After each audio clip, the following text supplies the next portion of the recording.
السلام علیکم۔ ویڈیو دیکھنے سے پہلے سبسکرائب شیئر کریں اور بیل آئیکن کلک کرنا مت بھولیں۔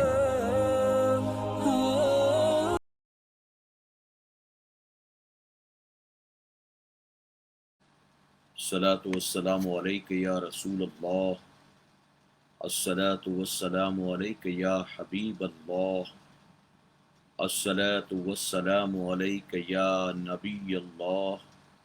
وعلی آلک واصحابک یا نور اللہ، صلی اللہ تعالی علیہ وسلم۔ میرے پیارے آقا علیہ الصلاۃ والتسلیم کے پیروانوں،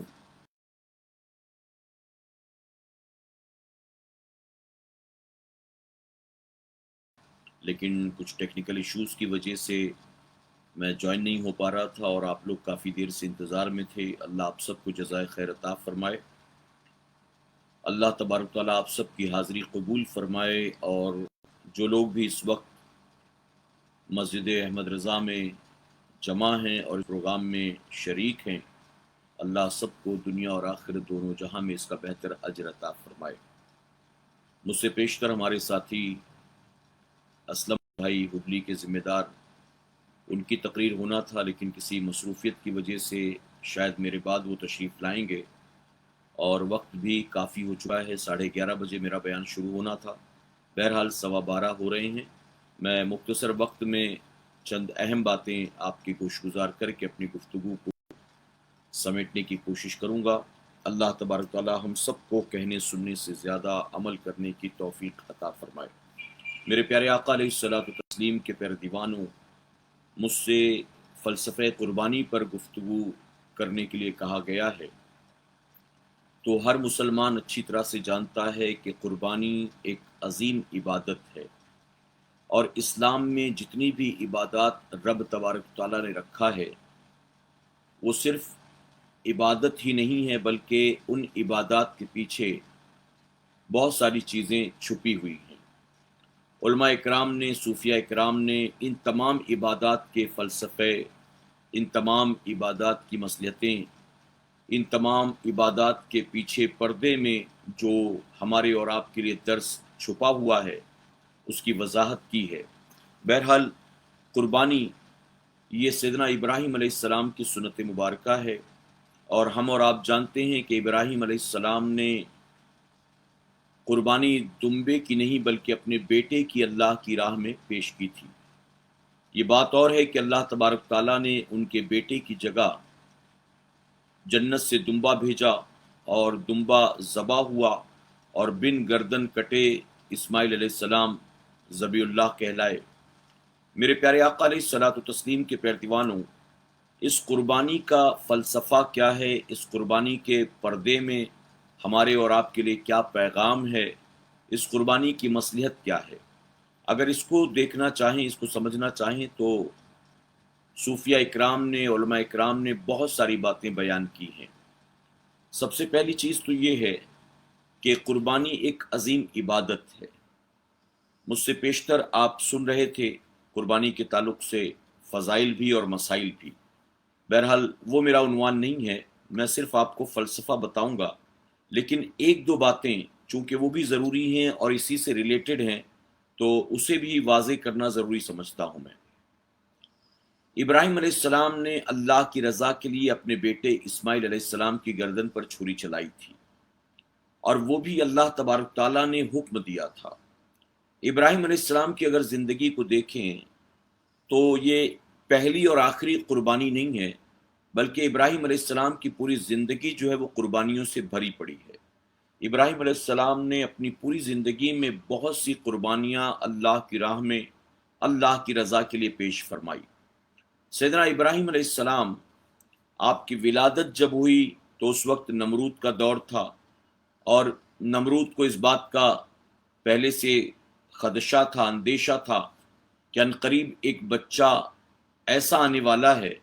کہ جو میرے تخت و تاج کو پلٹ دے گا، میری سلطنت و حکومت کو ختم کر دے گا، میری اینٹ سے اینٹ بجا دے گا۔ اب تک میرا سکہ چل رہا ہے، میری توتی بول رہی ہے، لوگ مجھے اپنے بادشاہ کے ساتھ ساتھ اپنا خدا بھی مانتے ہیں معاذ اللہ، لیکن عنقریب وہ بچہ آنے والا ہے جو یہ ساری چیزیں جو ہے تباہ کر دے گا، اور وہ لوگوں کو میرے خدا ہونے سے روکے گا اور ایک اللہ کی طرف بلائے گا۔ اس نے بچوں کا قتل کروانا شروع کر دیا، اور اس نے آرڈر پاس کیا کہ جہاں لڑکیاں پیدا ہوں ان کو زندہ رکھا جائے، جہاں لڑکے پیدا ہوں ان کو قتل کر دیا جائے۔ اس کے تحت بہت سارے بچے قتل کیے گئے، لیکن ابراہیم علیہ السلام کی اللہ تبارک تعالیٰ نے حفاظت فرمائی، اور ابراہیم علیہ السلام پروان چڑھتے رہے۔ اور آپ جانتے ہیں کہ پھر ابراہیم علیہ السلام کا بت قدے میں جانا، بتوں کو توڑنا، باطل معبودوں کے معبود ہونے کا انکار کرنا، لوگوں کی اصلاح کرنا، ان کو سمجھانا، ان کو ایک اللہ کی طرف بلانا، یہ ساری چیزیں ہوئیں۔ پھر نمرود کے دربار میں آپ کو لے جایا گیا، نمرود کے ساتھ مناظرہ ہوا۔ اس مناظرے کے بعد جب نمرود اپنے ہی لوگوں کے سامنے اپنے بھرے دربار میں ذلیل ہوا، تو سزا کے طور پر آپ کو آگ میں ڈال دیا۔ تو آپ دیکھیں ابراہیم علیہ السلام کی پوری زندگی جو ہے وہ قربانیوں اور امتحانات کے ارد گرد آپ کو گھومتی ہوئی نظر آئے گی۔ ابراہیم علیہ السلام جب اس عمر کو پہنچے کہ جس عمر میں اولاد ہونے کی کوئی امید باقی نہیں رہتی ہے، اور آپ کی بیوی بھی آپ جانتے ہیں کہ وہ تھیں جن کے بارے میں یہ مشہور تھا کہ انہیں اولاد نہیں ہو سکتی ہے، یعنی جسے عام زبان میں بانجھ کہتے ہیں، اولاد نہیں ہو سکتی ہے انہیں، ان کی بھی عمر بہت زیادہ ہو چکی تھی۔ آپ نے دوسرا نکاح فرمایا اپنی بیوی حضرت سارہ رضی اللہ تعالیٰ کی خواہش پر، تاکہ اولاد کی خوشی آپ کو ملے۔ پھر اولاد ہوئی، جب وہ اولاد گود میں تھی ماں کے، اللہ تبارک تعالیٰ نے حکم دیا کہ انہیں لے جا کر فلاں بیابان میں چھوڑ کر چلے آؤ۔ ابراہیم علیہ السلام اس امتحان سے گزارے گئے، پھر سے اپنے بچے سے ملاقات ہوئی۔ بچہ جب چلنے پھرنے کے لائق ہوا، بولنے کے لائق ہوا، تو اللہ تبارک تعالیٰ نے اسے ذبح کرنے کا حکم دیا۔ یہ کیا تھا؟ یہ یقین ابراہیم علیہ السلام کا امتحان تھا۔ صحابہ کرام نے حضور اکرم صلی اللہ علیہ وسلم کی بارگاہ میں یہی عرض کیا تھا کہ یا رسول اللہ صلی اللہ علیہ وسلم، یہ قربانیاں کیا ہیں؟ تو حضور اکرم صلی اللہ علیہ وسلم نے آسان لفظوں میں جواب دیا تھا کہ یہ تمہارے باپ سیدنا ابراہیم علیہ السلام کی سنت مبارکہ ہے۔ پھر انہوں نے سوال کیا کہ ابراہیم علیہ السلام کی سنت پر عمل کریں گے تو ہمیں کیا ثواب ملے گا؟ تو حضور اکرم صلی اللہ علیہ وسلم نے فرمایا کہ تمہیں ذبح کیے جانے والے جانور کے ہر بال کے عوض اللہ نیکی عطا فرمائے گا، اتنا ثواب ہوگا۔ میرے پیارے آقا علیہ الصلوۃ والتسلیم کے پیروانوں، تو اس کو یعنی یہ جو ابراہیم علیہ السلام کی سنت مبارکہ تھی، حضور اکرم صلی اللہ علیہ وسلم کی امت میں وہ لوگ جو صاحب نصاب ہوں قربانی کے ایام میں، ان پر قربانی کو واجب قرار دے دیا گیا ہے۔ آپ جانتے ہیں کہ اسلام میں جتنی بھی عبادتیں ہیں اس میں سے کچھ مالی ہیں اور کچھ جانی ہیں۔ نماز یہ جسمانی عبادت ہے، اس میں کوئی مال کا انوالومنٹ نہیں ہے۔ روزہ یہ جسمانی عبادت ہے، اس میں بھی مال کا کوئی انوالومنٹ نہیں ہے۔ لیکن آپ جب زکوٰۃ دیتے ہیں تو یہ مالی عبادت ہے، آپ جب حج کرتے ہیں تو یہ مالی عبادت ہے، آپ قربانی دیتے ہیں تو یہ مالی عبادت ہے۔ تو ان عبادات کا تعلق جسمانی، جانی، مالی ان چیزوں سے ہے۔ قربانی ایک مالی عبادت ہے، لیکن قربانی لفظ بنا ہے قرب سے، اور قربانی سے مراد یہ کیا ہے؟ فرمایا گیا کہ آپ اللہ تبارک و تعالیٰ کو اگر راضی کرنا چاہتے ہیں تو اللہ کے نزدیک بندے مومن کا یہ عمل سب سے زیادہ پسندیدہ ہے کہ وہ اپنی پسندیدہ چیز کو اللہ کی راہ میں قربان کر دے۔ یعنی آپ اللہ کی رحمت کا قرب پانا چاہتے ہیں تو اپنی قریبی چیز کو اللہ کی رضا کے لیے قربان کریں۔ آپ جب اپنی چیز کو قربان کریں گے، سیکریفائی کریں گے، تو اللہ تبارک تعالیٰ اپنا قرب عطا فرمائے گا۔ میرے پیارے آقا علیہ الصلوۃ والتسلیم کے پیروانوں، وہ بندہ جو قربانی کے ایام میں مالک نصاب ہوتا ہے، وہ اپنے مال کے ذریعے جانور خریدتا ہے اور پھر اس جانور کو اللہ کی راہ میں ذبح کرتا ہے، قربان کرتا ہے۔ تو رحمت الہی کا حقدار ہوتا ہے، ثواب کا، نیکیوں کا حقدار بنتا ہے۔ اور اس سے سیکھنے کو کیا ملتا ہے؟ زمین و آسمان کے درمیان جو کچھ بھی ہے، اللہ نے وہ سب کچھ حضرت انسان کے لیے پیدا فرمایا ہے۔ یہ زمین ہمارے تابع کر دی گئی ہے، چرند پرند حیوانات ہمارے تابع کر دیے گئے ہیں،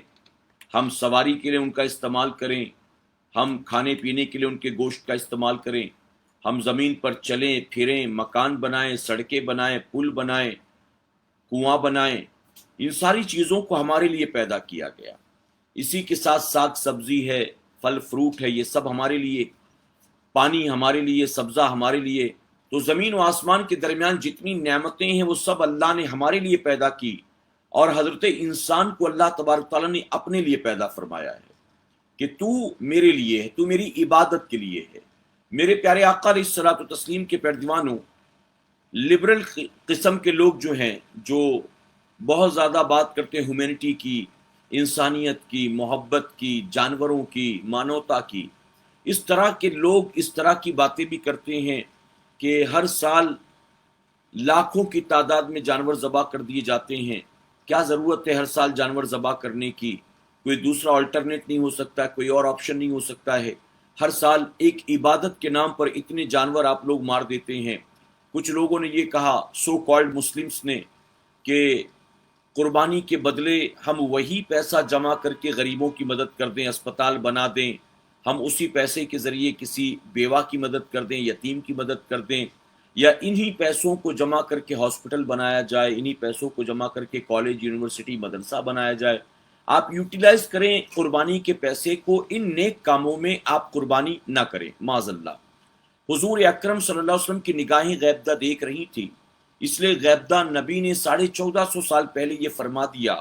اچھا، اس وقت جب یہ عبادت فرض ہوئی یا عبادت واجب ہوئی صاحب نصاب پر، تو منکر کوئی نہیں تھا، انکار کرنے والا کوئی نہیں تھا، سب کے سب لبیک کہتے ہوئے اس پر عمل کرنا شروع کر دیا جنہوں نے، جو مالک نصاب تھے۔ لیکن آنے والے وقت میں کچھ ایسے لوگ پیدا ہوں گے جو اپنی عقلیں دوڑائیں گے دین کے معاملے میں۔ اسی لیے حضور اکرم صلی اللہ علیہ وسلم نے اسی وقت فرما دیا کہ قربانی کے ایام میں اللہ کے نزدیک جانور کا خون بہانے سے پسندیدہ بہتر اور کوئی عمل نہیں ہے۔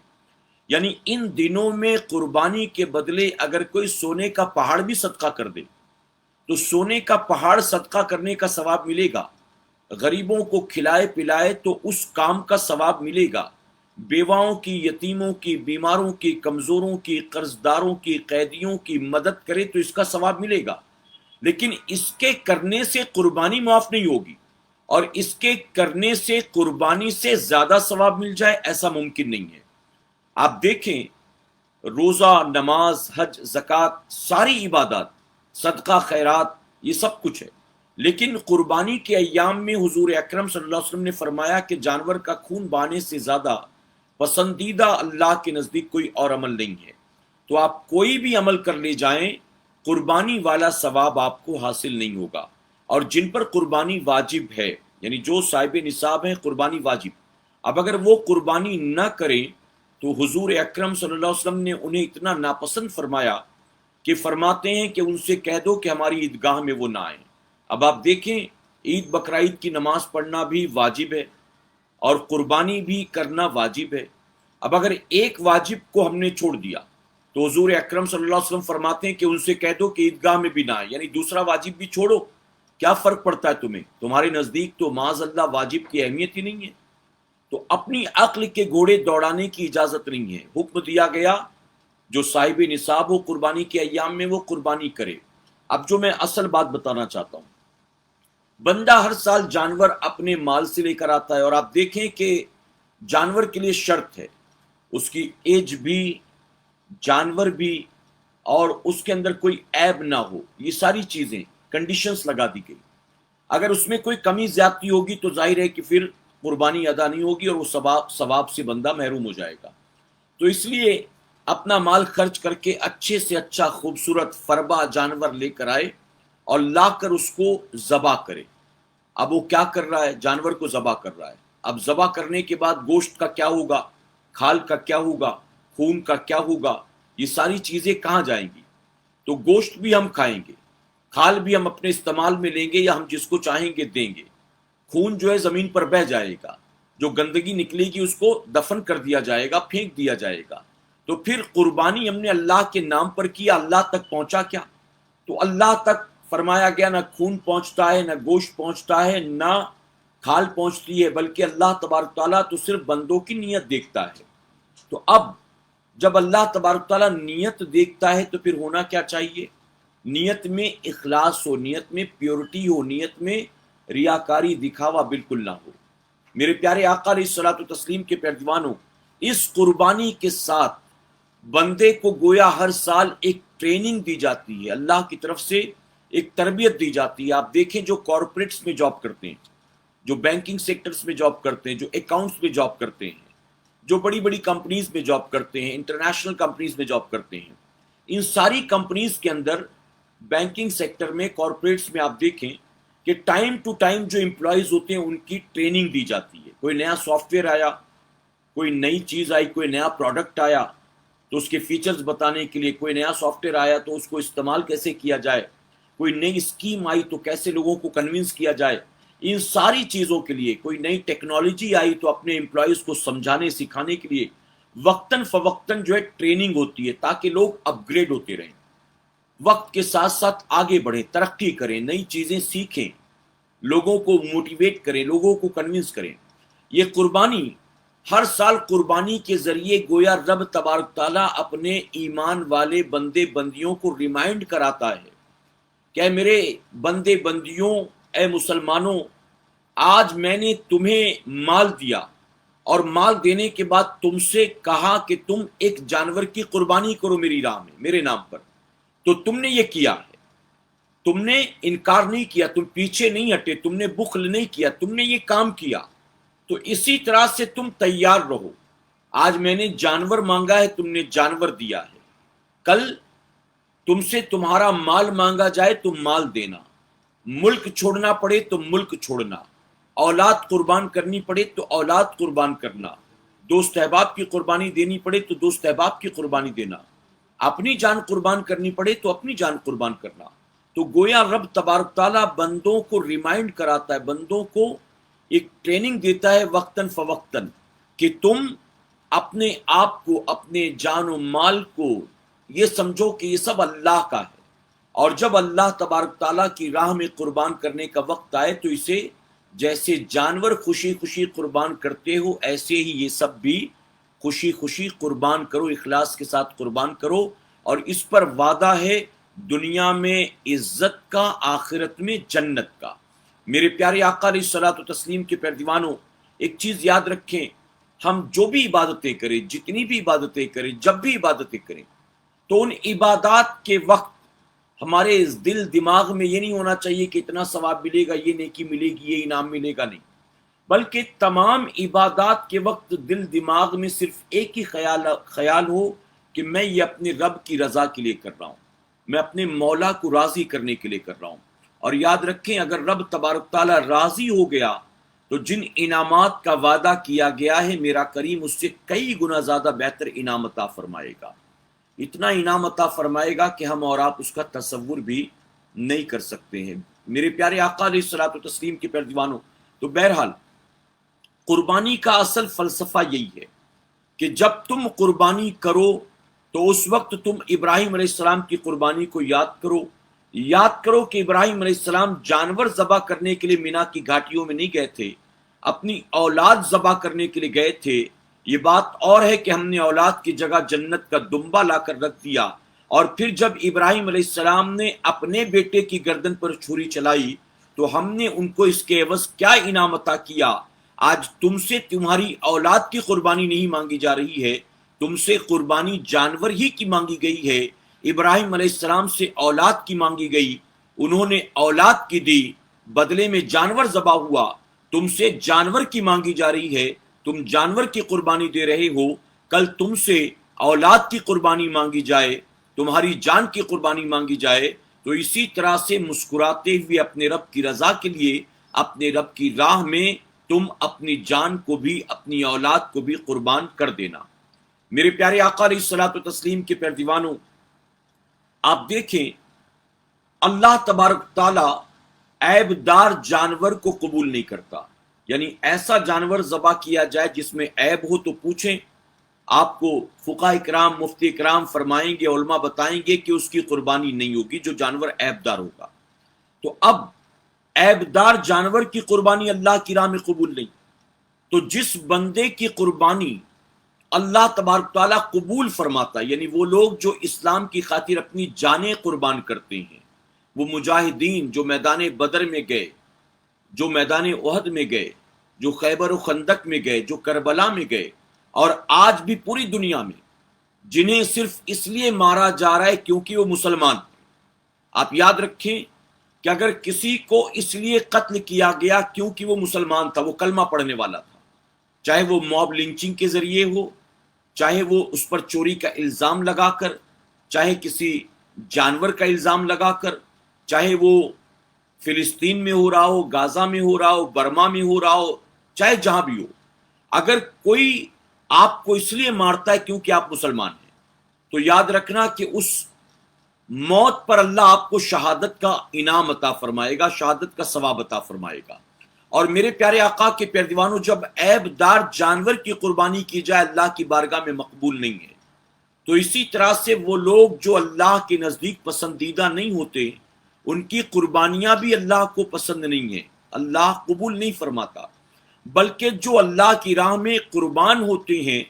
وہ وہی لوگ ہوتے ہیں جنہیں اللہ پسند فرماتا ہے۔ مرتبہ شہادت انہی کو ملتا ہے جو اللہ کے نیک مقبول پسندیدہ بندے ہوتے ہیں۔ عیب دار ہوں، برے ہوں، اللہ کو پسند نہ ہو تو انہیں وہ مقام ملتا نہیں۔ میرے پیارے آقا علیہ الصلوۃ والتسلیم کے پیارے دیوانوں، ہمیں لگتا ہے ہم جانور کی گردن پر چھری چلا رہے ہیں تو اسے کتنی تکلیف ہوتی ہوگی، یہ تو جانور ہے۔ فرمایا گیا جب بندہ اللہ کی راہ میں جام شہادت نوش کرتا ہے، اس کے جسم پر پہلی خروچ لگتی ہے، اس کے جسم پر پہلا ضرب لگتا ہے، اور خون کا پہلا قطرہ جیسے ہی نکلتا ہے، فرمایا کہ اس پہلے قطرے پر جنت کو سامنے لا کر رکھ دیا جاتا ہے، اور جب وہ اپنی جنت کو دیکھتا ہے تو پھر اسے کوئی تکلیف، کوئی درد نہیں ہوتا، بلکہ پھر وہ جنت میں جانے کی جستجو میں لگ جاتا ہے، وہ تڑپتا ہے کہ میں فوراً جنت میں داخل ہو جاؤں۔ تو جانور کی گردن پر چھری چلتی ہے اور لگتا ہے کہ وہ خون بہنے پر، چھری چلنے پر تڑپ رہا ہے، لیکن یاد رکھیں کہ اس کا وہ تڑپنا درد کی تکلیف کی بنیاد نہیں ہوتا، بلکہ وہ جنت کو دیکھتے ہیں، اور دیکھنے کے بعد جستجو ہوتی ہے کہ جلدی سے میں یہاں سے نکلوں اور جنت میں داخل ہو جاؤں۔ شہداء کا معاملہ اسی طرح کا کہ جب ان کے جسم پر وار ہوتے ہیں، جسم بظاہر لوگوں کو تڑپتا نظر آتا ہے، لیکن وہ تڑپ درد کی بنیاد، تکلیف کی بنیاد نہیں ہوتی، بلکہ وہ تڑپ جلد سے جلد جنت میں داخل ہونے کی جستجو کی بنیاد ہوتی ہے کہ میں جلد یہاں سے چھوٹوں، جلد یہاں سے نکلوں، جسم سے روح پرواز کرے اور میں جنت میں داخل ہو جاؤں۔ میرے پیارے آقا علیہ الصلوۃ والتسلیم کے پیارے دیوانوں، چاہے یہ کل کی بات ہو، چاہے یہ آج کی بات ہو، چاہے یہ آنے والے کل کی بات ہو، اگر پوری دنیا میں کسی مسلمان کو اس لیے مارا گیا کیونکہ وہ مسلمان تھا، تو یقیناً اللہ اسے مرتبہ شہادت عطا کرتا ہے اور وہ جنت کا مستحق بنتا ہے۔ اور یاد رکھیں کہ پھر وہ اکیلا جنت کا مستحق نہیں بنتا، بلکہ وہ اپنے ساتھ نہ جانے کتنوں کو بھی جنت میں لے کر جاتا ہے۔ جیسے فرمایا گیا تم جو جانور اللہ کی راہ میں ذبح کرتے ہو، یہ جانور ایسا نہیں کہ ذبح کر دیا، کھال اتار لی، بوٹیاں بنا لی، خود پکا کر کھایا، بات آئی گئی، نہیں، بلکہ حضور اکرم صلی اللہ علیہ وسلم نے فرمایا یہی جانور ہے جو قیامت کے دن پل صراط پر تمہاری سواری کے کام آنے والا ہے۔ تو آپ سوچیں کہ وہ جانور جو اللہ کی راہ میں ذبح کیا گیا، وہ جانور تمہیں جنت تک لے کر جانے والا ہے، پل صراط پار کرانے والا، اس مشکل وقت میں تمہاری مدد کرنے والا ہے وہ، کیونکہ وہ اللہ کی راہ میں ذبح ہوا، اللہ کی بارگاہ میں مقبول ہوا۔ تو میرے پیارے آقا علیہ الصلوۃ والتسلیم کے پیارے دیوانوں، یہ ایک سمبل ہے، یہ ایک سائن ہے، یہ صرف بتانے کے لیے ایک نشانی ہے کہ تم ہر سال جانور کی قربانی کر کے اپنے آپ کو ذہنی طور پر، جسمانی طور پر تیار رکھو، اللہ کی راہ میں جب بھی جس چیز کی بھی قربانی کا تقاضا کیا جائے گا تم اس کی قربانی ہنسی خوشی پیش کرو گے۔ اب ایک اہم بات، میرے پیارے آقا کے پیارے دیوانوں، اللہ تبارک تعالیٰ نے جانور کی قربانی مانگی، ہم نے اور آپ نے اللہ کی راہ میں اللہ کی رضا کے لیے جانور کی قربانی پیش کر دی۔ اللہ تبارک و تعالیٰ نے نفس کو بھی تو قربان کرنے کا حکم دیا ہے، ناجائز خواہشات کو قربان کرنے کا حکم دیا ہے، حرام چیزوں سے اپنے آپ کو روکنے کا حکم دیا ہے۔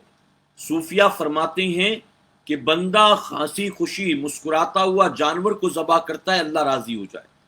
تو اسی طرح چاہیے کہ اپنے نفس کو بھی قربان کرے کہ اللہ راضی ہو جائے۔ نفسانی خواہشات کو، حرام لذتوں کو، برائی والی چیزوں کو، جن چیزوں کی طرف دوست بلاتے ہوں، اپنے بلاتے ہوں، ان چیزوں سے اپنے آپ کو بچائیں، کنٹرول کریں، کہ یہ بھی گویا قربانی میں شمار کیا جائے گا کہ بندے نے اللہ کی رضا کے لیے اپنے نفس کو قربان کیا ہے۔ میرے پیارے آقا کے پیارے دیوانوں، اگر میں کہوں تو غلط نہیں ہوگا کہ شاید لوگوں کے لیے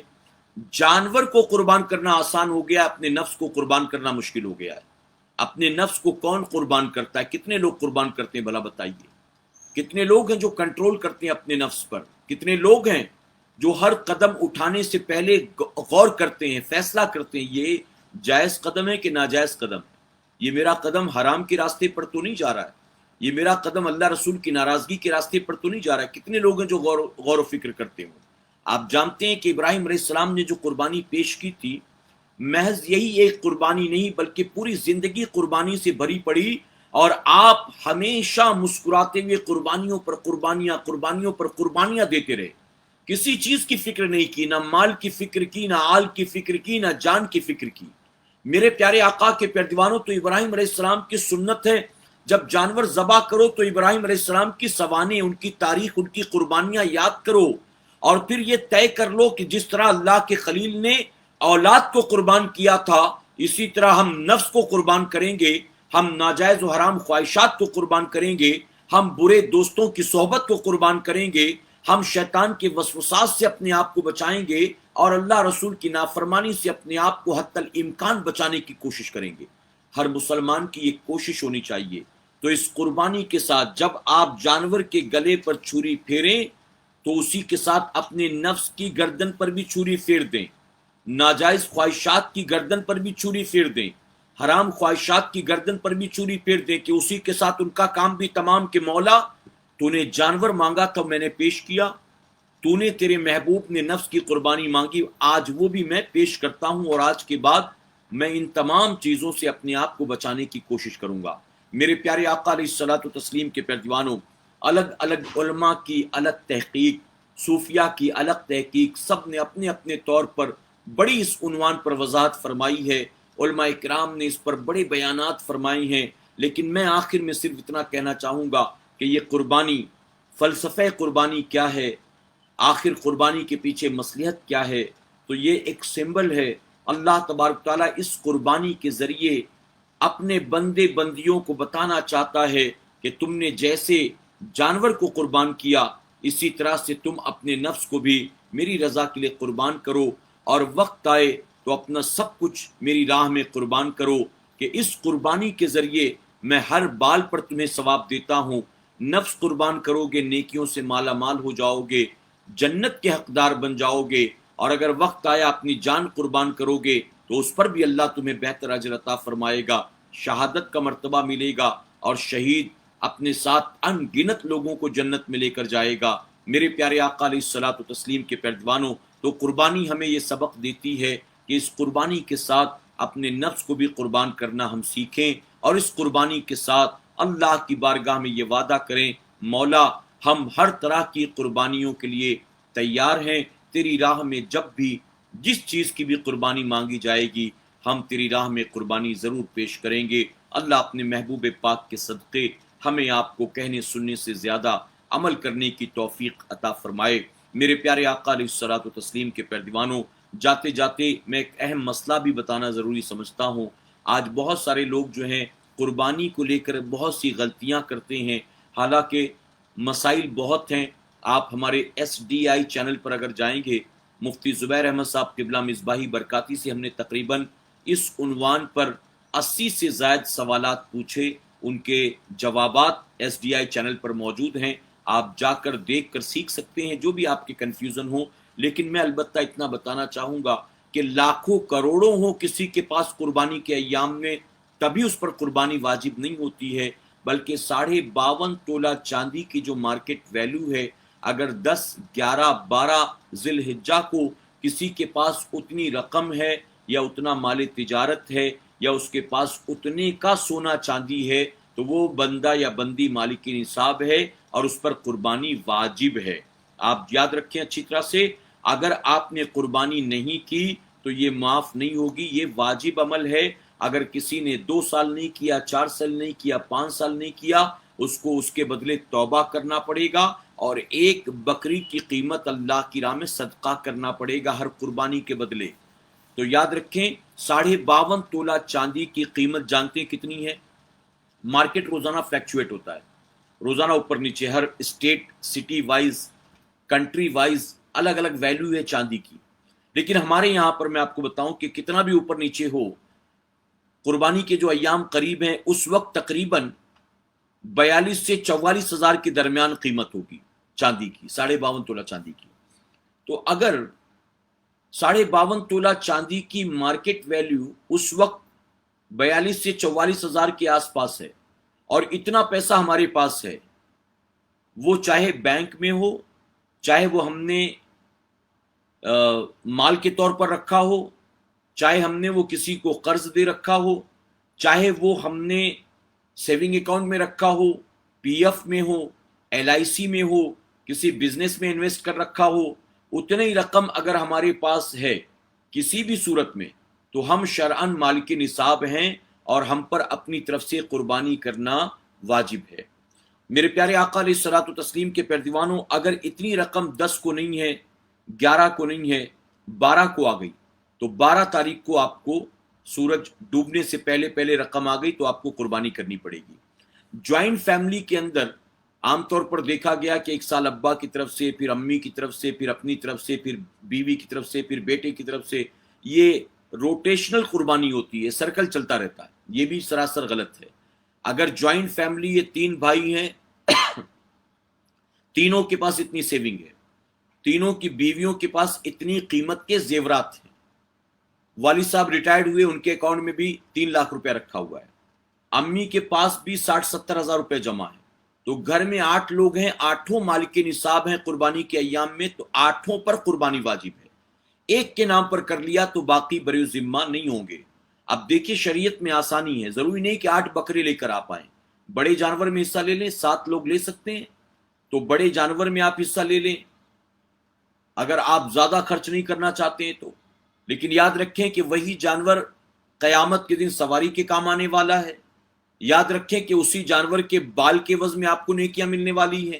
تو جتنا اچھا ہو سکے آپ کوشش کریں، جتنا بہتر ہو سکے۔ میرے پیارے آقا علیہ الصلوۃ والتسلیم کے پیروانوں، LIC پالیسیز وغیرہ میں اگر آپ نے پیسے ڈال رکھے ہیں،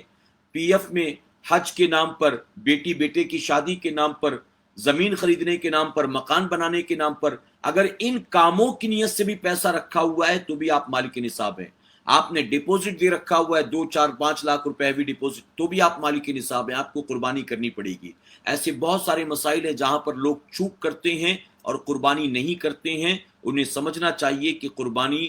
لازم ہے، قربانی واجب ہے مالک نصاب پر، جو کرے گا وہ ثواب کا حقدار ہوگا، جو نہیں کرے گا اللہ اور اس کے رسول صلی اللہ علیہ وسلم کی وہ ناراضگی مول لے گا۔ اللہ اپنے محبوب پاک کے صدقے ہمیں آپ کو سب کو کہنے سننے سے زیادہ عمل کرنے کی توفیق عطا فرمائے۔ درمیان گفتگو مجھ سے جانے انجانے میں کوئی غلطی خامی رہ گئی، آپ سب کو گواہ بنا کر سچے دل سے توبہ کرتا ہوں، رب میری توبہ قبول فرمائے، اور ہماری آج کی اس آن لائن محفل پاک کو اور جو حاضرین ہیں اس وقت مسجد احمد رضا میں، اللہ سب کی حاضری کو قبول فرمائے، ہماری اس محفل کو قبول فرمائے۔ میں دعا سے پہلے مبارکباد دینا چاہتا ہوں اس مسجد کے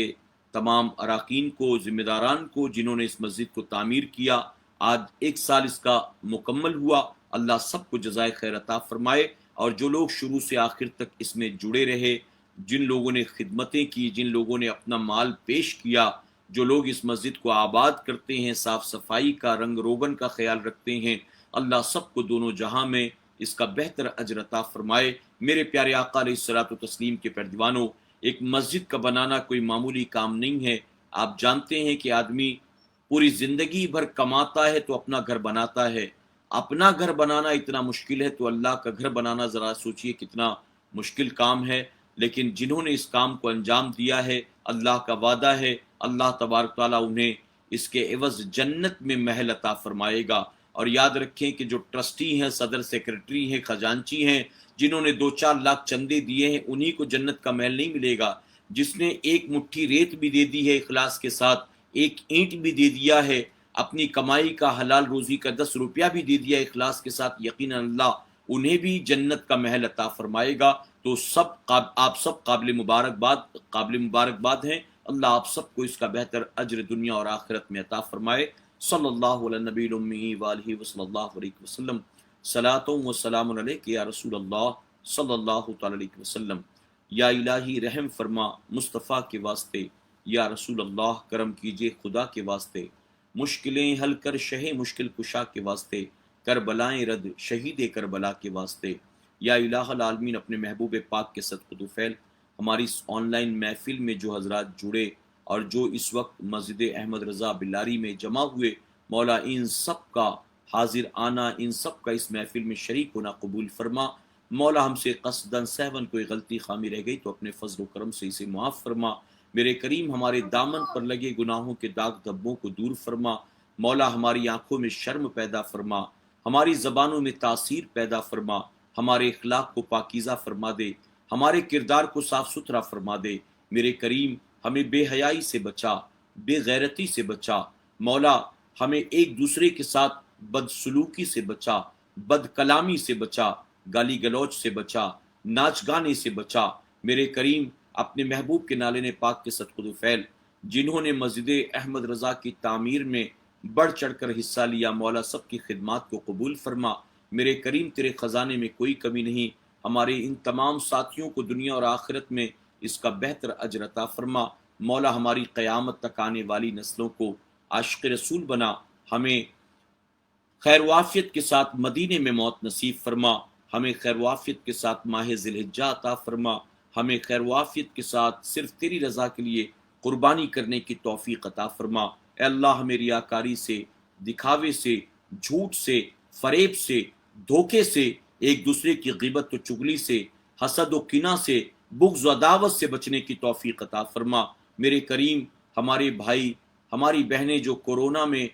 کورونا کی وجہ سے بیمار ہیں، جو اسپتالوں میں کوارنٹائن کیے گئے، جو آئسولیٹ گھروں میں کیے گئے ہیں، مولا جو غریبی کی وجہ سے علاج نہیں کرا سکتے، اے اللہ پوری دنیا میں جہاں بھی مسلمان بیمار ہیں سب کو شفاء کاملہ واجلہ عطا فرما۔ اے اللہ اپنے حبیب کے صدقے ہماری تنگ دستی کو دور فرما، ہماری غریبی کو دور فرما۔ سلطان الہند عطائے رسول غریب نواز کے صدقے ہمارے ملک سے کورونا وائرس کا جلد سے جلد خاتمہ فرما۔ میرے کریم ہمیں لاک ڈاؤن کی مصیبت سے نجات عطا فرما۔ ہمارے بھائی، ہماری بہنیں جن کا انتقال ہوا کورونا کی وجہ سے، اے اللہ ان سب کو مرتبہ شہادت عطا فرما۔ میرے کریم فضل فرما، کرم فرما۔ تیرے وہ بندے جو بہت دیر سے تیرے ذکر پاک کی اس محفل میں شریک رہے، اے اللہ اپنے حبیب کے صدقہ طفیل ان سب کی حاضری کو قبول فرما، ان سب کے رزق میں خوب برکتیں عطا فرما۔ میرے کریم ہماری قیامت تک آنے والی نسلوں کو عاشق رسول بنا۔